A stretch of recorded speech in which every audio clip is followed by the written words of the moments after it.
அன்னை தமிழை போற்றிடுவோம், அந்நிய மோகம் அகற்றிடுவோம். தமிழ்மொழி நமது மூச்சாகும், பாரதம் எங்கள் உடலாகும், சனாதன ஹிந்து தர்மம் உயிராகும் என்கிற அடிப்படையிலே தமிழ்த்தாய் ஆதிசிவன் பெற்றெடுத்தான். முடியுடை மூவேந்தர் இதை வளர்த்தெடுத்தார்கள். நம்முடைய சிவபெருமான் சங்கம் வைத்து தமிழ் வளர்த்தார். அன்னை மீனாட்சியே தமிழ்த்தாயின் வடிவம்தான். ஆண்டாள் தாயார் தமிழ்த்தாயின் வடிவம்தான். ஆனால் இந்த தமிழ்நாட்டிலே பெயர் பலகைகளிலே தமிழ் இல்லை. இந்த தமிழ்நாட்டிலே உயர்நீதிமன்றத்திலே தமிழ் இல்லை. இந்த தமிழ்நாட்டிலே நிர்வாகத்திலே தமிழ் இல்லை. தமிழ் வளர்ச்சித்துறைன்னு வச்சுருக்காங்க. எங்கே பார்த்தாலும் ஆங்கிலத்தில் தான் பேர். பாருங்கள், இங்கே பாருங்கள், எல்லா இடத்துலையும். அதனால் தமிழிலே பெயர் பலகை அந்த சட்டத்தை அமுல்படுத்தணும். 2006 கட்டாய தமிழ் பாடச்சட்டம் கருணாநிதி அவர்களுடைய ஆட்சி காலத்திலே கொண்டு வரப்பட்டது.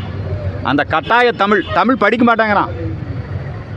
முஸ்லீம் வாணியம்பாடி ஆம்பூர் பகுதிகளில் நாங்கள் தமிழ் படிக்க மாட்டோம், தமிழ்நாட்டில் பிறந்து தமிழ்நாட்டில் வாழ்ந்துக்கிட்டு தமிழ் படிக்க மாட்டோம், கட்டாய தமிழ் சட்டத்தை ஏற்றுக்க மாட்டாங்கிறான். வேலூர் சிஎம்சி கல்லூரி கிறிஸ்தவர்கள் கட்டாய தமிழ் சட்டத்தை ஏற்றுக்க மாட்டேங்கிறாங்க. அவங்களுக்கு ஓட்டு போடுவாங்கன்னு விலக்கு கொடுக்குறாங்க. ஆகவே கட்டாய தமிழ் சட்டத்தை அமல்படுத்த வேண்டும். தமிழ்த்தாய் வாழ்த்தில் திராவிடங்கிற வார்த்தை வருது. தமிழ்த்தாய்க்கும் திராவிடத்துக்கு எந்த சம்மந்தமும் கிடையாது.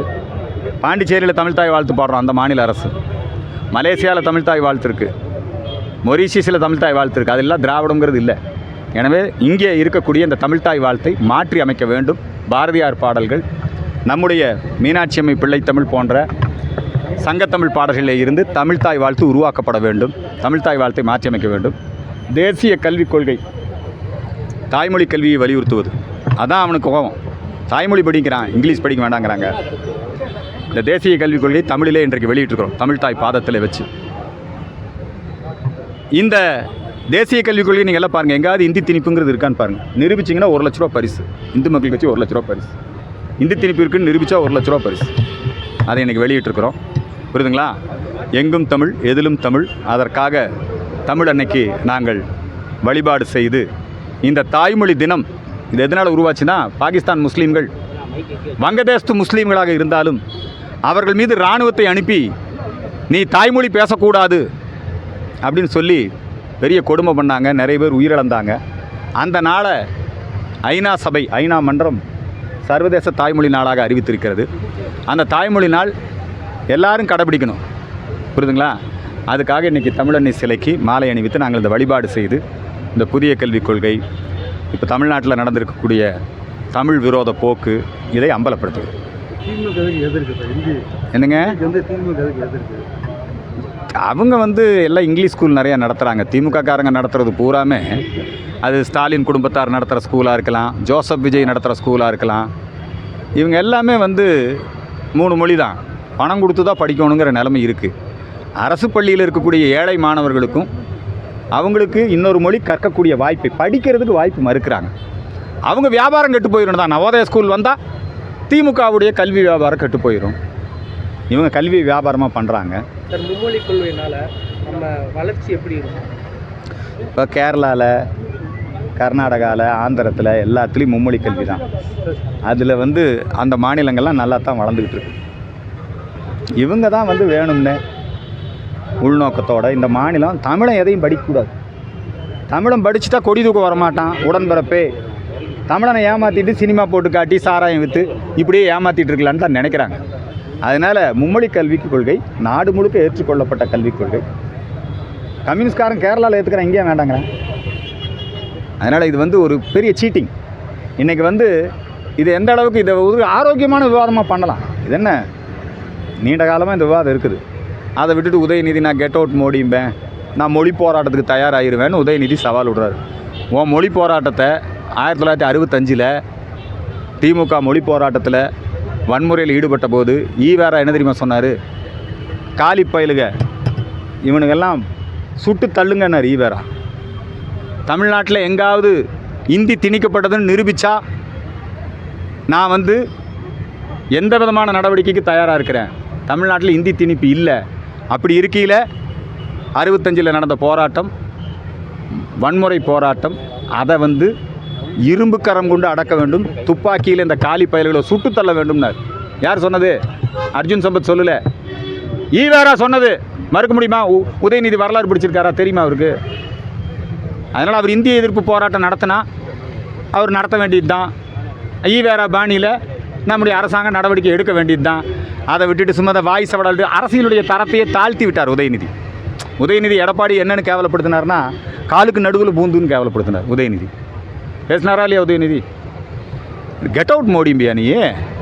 இன்றைக்கி கெட் அவுட் மோடி அப்படிங்கிறத மாறி இன்றைக்கி இந்தியா முழுக்க நீ ஒரு ஊரில் ஒரு மாநிலத்தில் ஒரு கட்சி வச்சுருக்கிற, புரியுதா? ஆனால் இந்த உலகத்திலே மிகப்பெரிய அரசியல் கட்சி பிஜேபி. உலக மக்களுடைய தலைவர் நரேந்திர மோடி.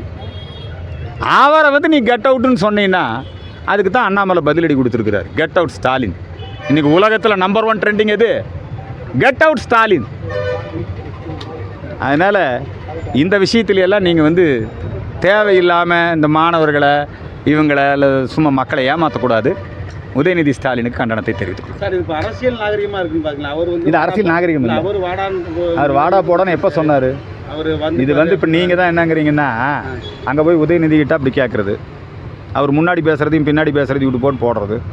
அதே மாதிரி இங்கே அண்ணாமலை கிட்ட வந்து கேட்குறது. இது ஆரோக்கியமானது அல்ல, புரியுதுங்களா? நீ வந்து பாரு, நீ நுழைஞ்சு பாரு. என்ன அரசியல் நடத்துகிறீங்களா இல்லை வேறு ஏதாவது நடத்துகிறீங்களா? அதனால் இதெல்லாம் தப்பு. நீங்கள் மெயின் சப்ஜெக்ட் என்னப்பா? மெயின் சப்ஜெக்ட் என்ன? மும்மொழி கல்வி திட்டம் வேணுமா வேண்டாமா? இந்தி திணிப்பு இருக்குதா இல்லையா? இப்போ நாங்கள் சொல்கிறோம் இப்போ தேசிய கல்விக் கொள்கை எங்காவது இந்தி திணிப்பு இருக்குதுன்னு உதயநிதி நிரூபிக்கட்டும். 1 லட்ச ரூபா உதயநிதிக்கு. இது ஆரோக்கியம். படிச்சுட்டு சொல்லுங்கள். நாங்கள் சொல்கிறோம் ஆங்கில திணிப்பு இருக்குது. இருமொழி கல்விக் கொள்கை என்கிற பேரில் தமிழகத்தில் தொடர்ந்து மம்மி டாடி கல்வி திணிக்கப்படுது. 3 வயசு குழந்தைக்கு போய் எதுக்கு மம்மி டாடி சொல்லிக் கொடுக்குற நீ? கர்நாடகாவில் சொல்லிக் கொடுக்குறானா? கர்நாடகாவில் கிண்டர் கார்டனில் கான்வென்ட் கல்வியில் ஆங்கிலத்தை திணிக்க முடியாது, கன்னடம் தான். அது மாதிரி இங்கே கொண்டு வரலாமில்ல? ஏன் இங்கே கொண்டு வர மாட்டேங்கிற? இது மாதிரி ஆரோக்கியமாக பேசுங்க, புரியுதுங்களா? உதயநிதி இந்த அரசியலை தரம் தாழ்ந்து கொண்டு போயிட்டார். அவருக்கு அவர் பாணியில் பதில் கொடுக்கணும்னு அண்ணாமலை பேசுகிறார். அண்ணாமலை ஒரு நாகரிக அரசியலுக்கு வித்துடுகிறார். ஆனால் உதயநிதி என்ன பண்ணுறாருன்னா ரொம்ப கேவலமாக நடந்துக்கிறாரு. அவருக்கு பாடம் புகட்டுவதற்காக இன்றைக்கி வந்து கெட் அவுட் ஸ்டாலின் அப்படிங்கிறது இன்றைக்கி நேஷ்னல் லெவலில் வேர்ல்டு லெவலில் ட்ரெண்ட் ஆகிருக்கு. இந்த கேவலம் தேவையா? நான் கேட்குறேன். நன்றி. அதிமுக தான் வந்து எதிர்க்கட்சியோடைய வேலையை வந்து அண்ணாமலை செய்கிறாரா? ஏன்னா இப்போ எடப்பாடி யார் சொன்ன அதிமுக எதிர்க்கட்சி? அதிமுகவும் எதிர்க்கட்சி தான், பிஜேபியும் எதிர்க்கட்சி தான். என்னங்க, நாம் தமிழரும் எதிர்க்கட்சி தான். ஏன் எல்லோரும் சேர்ந்து திமுக எதிர்த்தா என்ன உங்களுக்கு பிரச்சனை? எல்லோரும் சேர்ந்து திமுக எதிர்த்தா என்ன பிரச்சனை? தனித்தனியாக எதிர்க்கிற மாதிரி இருக்குது. எல்லாம் தேர்தல் வரும்போது எல்லாம் சேர்ந்துக்குவாங்க. அதுக்கு தான் தமிழன்கிட்ட வேண்டுதல். எப்படியா திமுக கிட்டேருந்து காப்பாற்றுங்க. அப்போ விஜய் வந்துடுறாரா சார் உங்கள் கூட? சார் யார் விஜய் வந்துங்க? நாங்கள் வந்துங்க அவங்க வருவாங்களா? மக்களுக்கு நல்லது செய்யணும்னா நீங்கள் வாங்க. இந்த திமுகவினுடைய பெண்களுக்கு பாதுகாப்பற்ற போதைப்பொருள் மிக மோசமாக இருக்குது இந்த ஆட்சி. மக்கள் எப்படா இந்த ஆட்சியிலேருந்து விடுபடுவோன்னு இருக்கிறாங்க. நீங்கள் மக்களுக்கு நல்லது செய்யணும்னா முதல்ல திமுக வீட்டுக்கு அனுப்புறதுக்கு எல்லோரும் ஒன்று சேருங்க. இதான் எங்கள் வேண்டும். சார், இப்போ போஸ்ட் ஓட்டுறது, அண்ணா சாலைக்கு வர சொல்கிற வார்த்தை கலாச்சாரத்தை சார் அந்த கலாச்சாரம் நாங்கள் விரும்பவில்லை. அந்த கலாச்சாரத்தை நாங்கள் விரும்பவில்லை. அந்த கலாச்சாரத்திற்கு திமுக குறிப்பாக உதயநிதி வித்திடுகிறார். அதை வந்து நாங்கள் வன்மையாக கண்டிக்கிறோம். சீமானே எதிர்க்கிறாரா சார்? யாரை? அந்த மும்மொழி கொள்கை வேணாம். சீமான் எதிர்ப்பாருங்க. அவர் மும்மொழி கொள்கை வேண்டாம் பாரு. அவர் ஒரு என்டர்டெயின்மெண்ட் தானே பேசிகிட்டு இருப்பார். அதுக்கு என்ன பார்த்துக்கலாம். சீமானே நாங்கள் சேர்த்திக்குவோம். நன்றி. அல்ல யார் வந்தாலும் சேர்த்திக்க வேண்டியது தானே. திமுக வீட்டுக்கு அனுப்பு. Get out Stalin. அதுக்கு யார் வந்தாலும் சேர்த்திக்கும். சார், விஜய் வந்து சரிப்படாதுன்னு சொல்லிட்டாரு அவரோட கூட்டணிக்கு. யார் சரிப்படாது? சீமான் சொல்லியிருக்காரு. அது நீங்கள் சீமான்கிட்ட போய் கேளுங்க. விஜய் சரிப்படாதுன்னு சொல்லிட்டாருன்னு. அவர் கொஞ்சம் வேகமாக பேசுவார். அப்படியே போய் அவர் விஜய் நேரடியாக பேசுறது இல்லை. அவருடைய கொள்கை பரப்பு செயலாளர்கள் இப்போ நிறைய வந்திருக்கிறாங்க இல்லையா? அவங்ககிட்டலாம் கேளுங்க.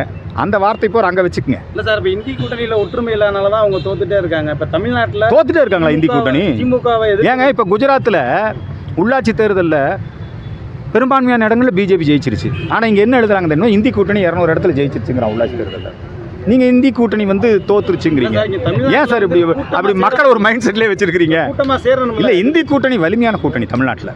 திமுக தலைமை தாங்குது இல்லையா? விடுதலை சிறுத்தை இந்தி கூட்டணியில் இருக்குது இல்லைங்களா? அதான் வலிமையான கூட்டணி இந்தி கூட்டணி. உங்கள் ஊர் வெங்கடேசன் இந்தி கூட்டணி இருக்கிறாரு. இல்லை, வலிமையான கூட்டணி. அதனால் ஒன்றும் கவலைப்படாதீங்க. தமிழ்நாட்டிலையும் இந்தி கூட்டணி முறியடிக்கப்படும். நன்றி.